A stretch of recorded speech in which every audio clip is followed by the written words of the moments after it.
विजय चौधरींना तत्काळ अटक करा, बिरसा फायटरची मागणी। हिना गावित व विजयकुमार गावित यांच्याबद्दल आक्षेपार्ह भाषा, बिरसा फायटर्स आक्रमक। आदिवासी समाजाच्या नंदुरबार जिल्ह्यातील माजी खासदार डॉक्टर हिना गावित व आमदार डॉक्टर विजयकुमार गावित यांना विजय चौधरी यांनी जातीवाचक व वाईट शिवीगाळ करून अपमानित केल्याबद्दल अनुसूचित जाती व अनुसूचित जमाती अत्याचार प्रतिबंधक कायदा 1989 अन्वये भारतीय न्याय संहिता कायद्याअंतर्गत गुन्हे दाखल करून तत्काळ अटक करा, अशी मागणी बिरसा फायटर नंदुरबार संघटनेकडून जिल्हाधिकारी नंदुरबार, पोलीस अधीक्षक नंदुरबार यांच्याकडे एका निवेदनाद्वारे करण्यात आले आहे। मागणीचे निवेदन तहसीलदार शहादा यांना देण्यात आले आहे। या निवेदनावर बिरसा फायटरचे राष्ट्रीय अध्यक्ष सुशील कुमार पावरा, राज्याध्यक्ष गोपाल भंडारी, राज्य उपाध्यक्ष गणेश खर्डे, जिल्हा उपाध्यक्ष करण सुडे व जिल्हा प्रसिद्धी प्रमुख जालिंदर पावरा यांच्या स्वाक्षऱ्या आहेत।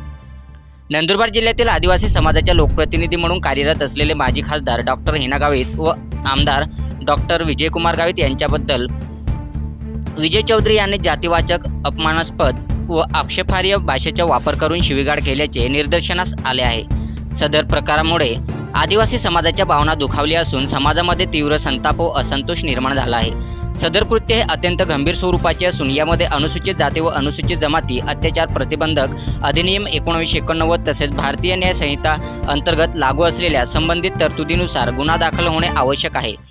कायद्यापुढे सर्व समान असून कोणत्याही व्यक्तीने जातीवाचक, अपमान, अवमानकारक वक्तव्ये किंवा समाजाच्या भावना दुखावणे कृत्य केल्यास त्यांच्यावर कायद्यानुसार कठोर कारवाई होणे गरजेचे आहे। त्यामुळे सदर प्रकरणाची तात्काळ व निष्पक्ष चौकशी करून उपलब्ध पुरावे व कायदेशीर तरतुदीनुसार विजय चौधरी यांच्याविरुद्ध अनुसूचित जाती व अनुसूचित जमाती अत्याचार प्रतिबंधक अधिनियम 1989 तसेच भारतीय न्याय संहिता कायद्यातील संबंधित कलमान्वये गुन्हा दाखल करण्यात यावा, या कायद्यानुसार तात्काळ अटक करण्यात यावी, अशी मागणी बिरसा फायटर संघटनेकडून करण्यात आली आहे। सातपुडा न्यूज वाहिनी, नंदुरबार।